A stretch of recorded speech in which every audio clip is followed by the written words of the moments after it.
What's up, everybody? Kier Gomes here, and welcome to Way Back Wednesday, episode 21. In case you didn't know, Way Back Wednesday is a series on this channel where we talk about decks from 2013, 2014, 2015. You get the idea. Basically, any old deck that you may have missed out on if you're new to the cardistry and Magic community. By popular demand, today we are going to be taking a look at the Fontaine Sleight edition playing cards by Fontaine Cards. Now, typically, reviewing Fontaines is a pretty easy thing, so this video should be fairly quick.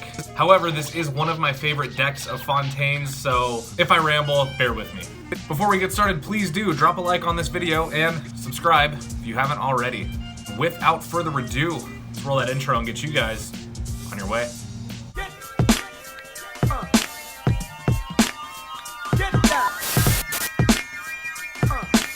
Alright, so if you watch my channel, most of you are probably already familiar with the Fontaine brand, but here's a quick overview. The V1, which was red, was funded on Indiegogo back in 2013 by Zach Mueller. The deck blew up and it has since become one of the largest hype brands in the playing card world.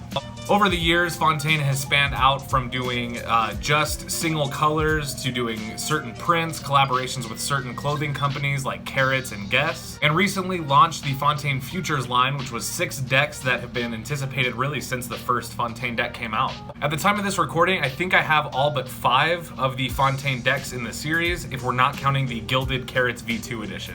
But enough of all that, let's take a look at what we got, which is the Fontaine Sleight deck. Alright, now this deck follows standard Fontaine etiquette. It is done in the usual Fontaine box. It may look like it is black, but it is actually a nice deep navy blue. This deck was specifically designed and printed by Fontaine for the movie Sleight, which came out just a couple years ago. On the front of the tuck case, you can see it says Fontaine in the usual Fontaine typeface. Up top it says Sleight Edition, and just below says Playing Cards. Both sides of the deck say distributed by Fontaine Cards, Los Angeles, California, 90036, made in USA.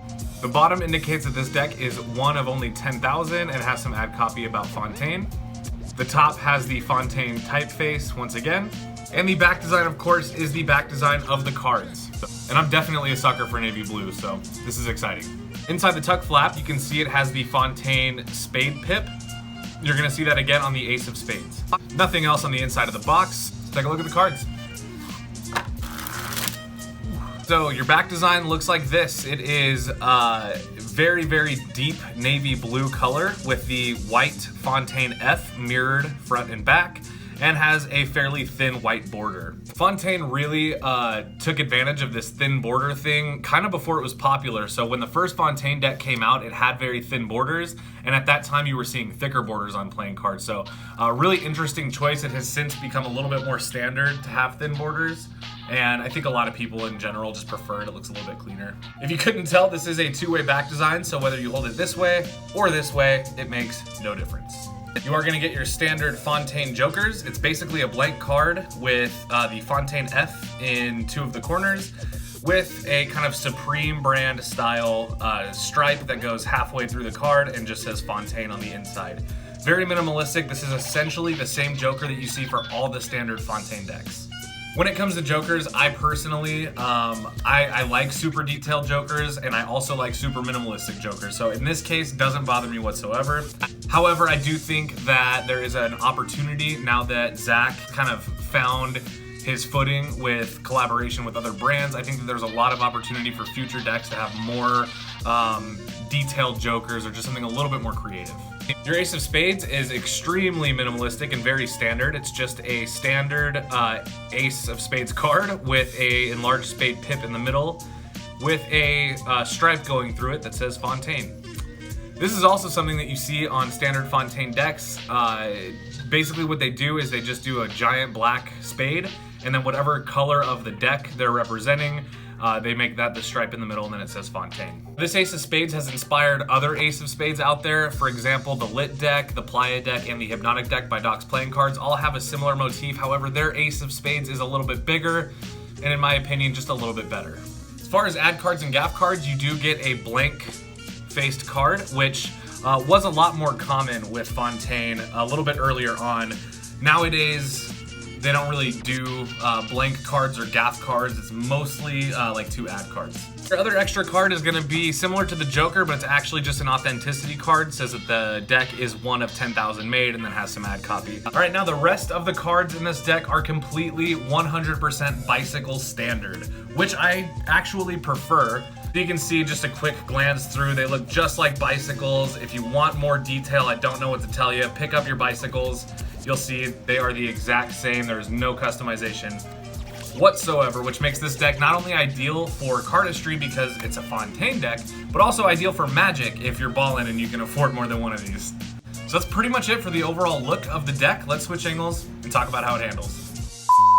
All right, now, as you can see in this light, the cards are a little bit more blue, so hopefully that helps. Now, in terms of handling, the cards feel great. Now, this was a release from 2016, so because of that, this was during the crushed stock era, so this was kind of one of the first Fontaine decks that really had a super thin stock. Making the cards feel really good. They are printed on crushed bicycle stock by the United States Playing Card Company, so you're not going to have any issues with certain things like springs are going to be really easy right away. Ooh, they sound great in the dribble. Listen to this. Ooh, I like it. I like that a lot. The cards fan very well, as you can see. Now, the thing with like the first couple decks of Fontaines, the red ones, the blue ones, those ones got clumpy after a little bit of use. These ones definitely don't. They hold up a little bit better. This is what they look like if you fan them for the faces. Just in general, the stock of this deck, this feels very similar to like the green Fontaines. If you have those, they also feel very similar to the Chinatown Fontaines or the Madison Rounders, the pink ones. These, you know what? These actually feel a lot like the pink Madison Rounders.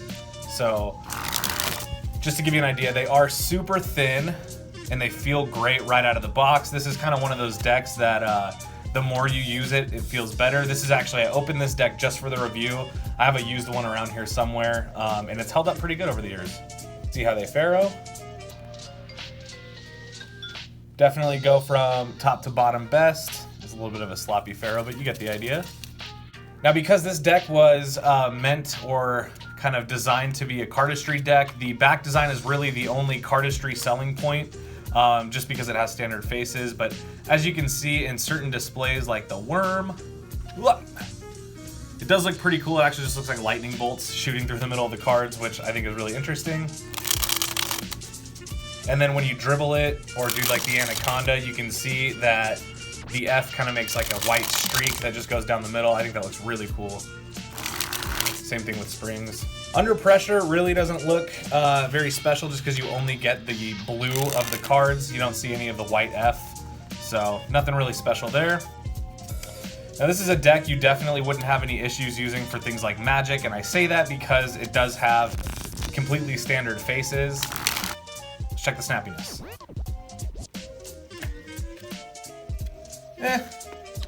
Not super snappy, not snappy, I guess, kind of somewhere in between. This definitely isn't a deck that's gonna like shoot off of your finger and go flying across the room, which would have been cool.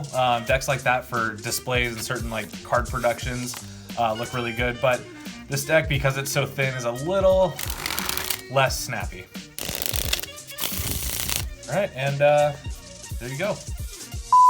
Well guys, thank you so much for watching today's episode of Wayback Wednesday and my review of the Fontaine Sleight Edition playing cards by Fontaine Cards and Zach Mueller. I hope you enjoyed this video at least a little bit or enough to drop a like on the video if you liked it, and I hope you'll consider subscribing for more awesome videos just like this. As well, I am currently doing a giveaway with my friend Daniel Schneider of Black Roses Playing Cards. We're giving away one of the new Black Roses t-shirts and the very rare and highly anticipated Black Roses Casino deck. So if you're interested in winning that giveaway, I will leave the link to that video right after this one. All that being said, I hope everybody has a wonderful rest of their day.